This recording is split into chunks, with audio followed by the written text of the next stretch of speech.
Look at me, Nazareth. Is that okay for you? Huh? Okay for you! Huh? Tell me, is it... Stand up! Stand up! Just No! fucking piece of shit!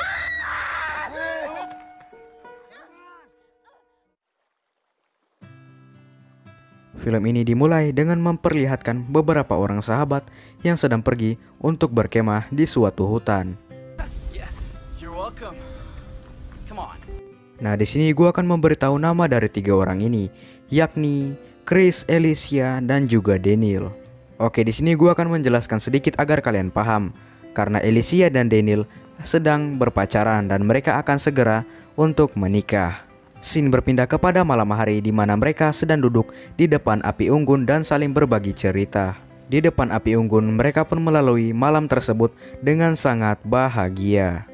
Anjir, bahagia amat. Setelah itu pun mereka bersulang karena akan segera tidur. Scene berpindah kepada keesokan harinya di mana Chris sudah terbangun. Saat Chris keluar dari tendanya, ia melihat seseorang yang sedang mengacak-ngacak tas mereka. Melihat hal tersebut, Chris pun menghampiri orang tersebut dan menghajarnya. Saat Chris sedang menghajar si pria tersebut, tiba-tiba Daniel pun datang bersama si Alicia dan mereka mengatakan bahwa itu adalah teman mereka yang bernama Devi. Akhirnya Chris pun meminta maaf kepada si Devi. Setelah itu Daniel mengajak mereka untuk berselfie ria dan Devi akan menjadi kameramennya. Setelah itu pun mereka bersiap-siap untuk selfie bareng. Namun saat Devi menyuruh mereka untuk bergeser sedikit, tiba-tiba si Chris tak sengaja menginjak sebuah ranjau. Devi yang melihat hal tersebut menyuruh Chris untuk tidak bergerak, karena jika ia bergerak ia akan langsung meledak. Daniel pun menyuruh Devi untuk meminta bantuan kepada polisi secepatnya. Akhirnya Devi pun dengan secepat tenaga berlari untuk meminta bantuan secepat mungkin. Di lain sisi, Daniel dan juga Alicia sedang menelpon bantuan untuk membantu si Chris. Namun saat meminta bantuan, tiba-tiba Daniel mengatakan kepada Alicia bahwa mereka tidak mau membantu seorang pelacur. Ternyata Daniel sudah mengetahui bahwa Alicia dan juga Chris memiliki hubungan gelap.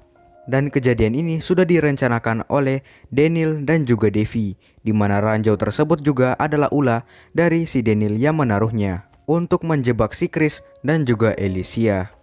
Alicia pun terus memohon kepada Daniel, namun Daniel tidak mau mendengarnya. Akhirnya Daniel pun pergi meninggalkan Alicia dan juga Chris yang sedang terjebak. Dengan segala cara Alicia mencoba untuk menolong Daniel, namun semua hal itu sia-sia. Hari pun mulai menjelang sore. Scene berpindah kepada seorang pria yang sedang melihat Daniel dan juga Alicia yang seperti sedang menggali kolam.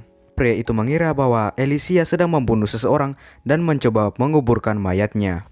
Nah, di sini gua akan memperkenalkan nama dari si bapak-bapak ini yang bernama Ilya. Alicia pun mengatakan kepada Ilya bahwa Chris tak sengaja menginjak ranjau dan ia pun harus terjebak.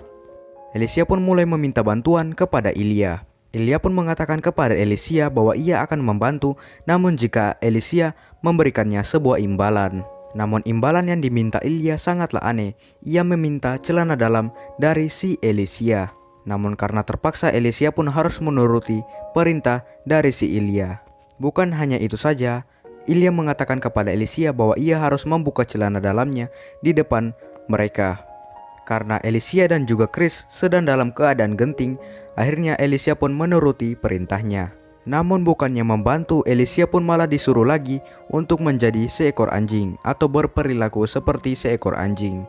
Chris yang melihat hal tersebut hanya bisa menahan emosinya dan mengatakan kepada Ilya jika ia terlepas ia akan langsung memukul Ilya. Setelah itu Ilya pun menyuruh Alicia untuk membuka bajunya dan ia pun langsung akan membantu mereka berdua. Alicia pun mulai menuruti perintah dari Ilya. Namun setelah itu Ilya malah menyuruh Alicia untuk membuka celananya. Chris yang melihat hal tersebut semakin emosi dan sangat-sangat marah. Chris pun mengalihkan perhatian Ilya dengan cara memaki ibu Ilya. Mendengar ucapan Chris, Ilya pun teralihkan. Dengan kesempatan tersebut, Chris menyuruh Alicia untuk berlari meninggalkan tempat tersebut. Run! Ilya pun dan anjingnya langsung mengejar Alicia. Dengan kesempatan itu, Chris mencoba menggapai senjata dari si Ilya yang sedang tergeletak. Setelah mendapatkan senjata tersebut, Chris pun menodongkan senjata itu kepada Ilya yang sudah menangkap si Alicia.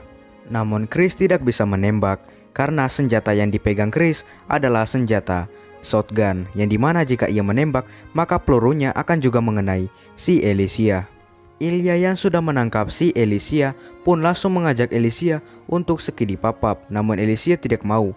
Akhirnya ia pun memaksa Alicia untuk melakukan adegan skidi papap.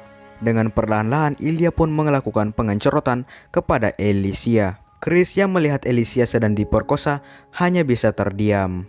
Setelah Ilya selesai melakukan pengencorotan, hal tersebut pun dimanfaatkan oleh si Chris untuk menembak Ilya. Namun anjing dari si Ilya mengetahui bahwa Ilya akan segera ditembak pun langsung menyerang si Chris yang mengakibatkan si Chris terjatuh. Dan parahnya lagi, Chris tak sengaja menembak si Alicia hingga Alicia tewas. Bukan hanya itu saja, ternyata ranjau yang dari tadi Chris injak hanyalah ranjau palsu. Chris pun hanya bisa melihat Alicia mati dengan sangat tragis.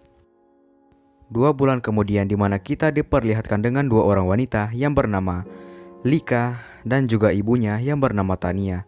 Ternyata mereka berdua adalah keluarga dari si Ilya. Tiba-tiba datanglah seseorang yang mengetuk-ketuk pintu rumah mereka. Pria itu pun mengatakan kepada Tania dan juga Lika bahwa ia sedang tersesat. Melihat si pria itu yang sedang tersesat, Tania dan juga Lika mengajak pria itu untuk masuk. Setelah pria itu masuk, Tania dan juga Lika mengajaknya untuk makan bersama. Scene berpindah kepada Ilya yang sudah pulang dari pekerjaannya. Saat ia masuk ke dalam rumah, ia kaget melihat pria tersebut. Ternyata pria itu adalah Chris.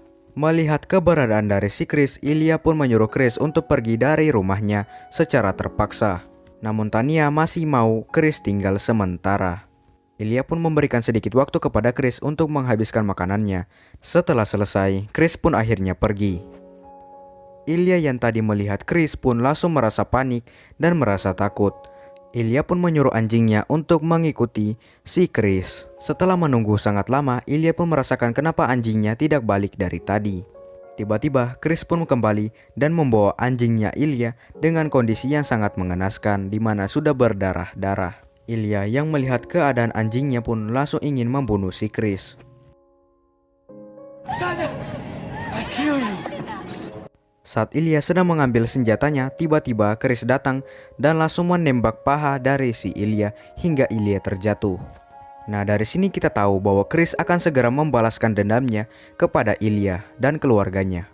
Chris pun mengingat semua perbuatan dari Ilya yang dilakukannya kepada Alicia. Chris dengan santuinya meminta celana dalam dari si Lika. Atau tidak, Ilya akan langsung dibunuh. Karena terpaksa, Lika pun membuka celana dalamnya. Setelah itu, Chris pun memasukkan celana dalam tersebut kepada mulut Ilya dan melakukan sebuah permainan yang sangat mematikan di mana ia akan menyisakan 1 peluru yang berada di senjatanya. Dan jika Lika beruntung, maka ia tidak akan langsung mati. Baru saja bermain permainan tersebut, tiba-tiba Lika pun langsung tewas karena senjatanya langsung menembak. Nah, setelah itu, wajah dari si Chris mulai berubah di mana ia menyesal atas perbuatannya saat itu. Chris pun hanya bisa terduduk dan termenung melihat kejadian itu. Dan film pun tamat.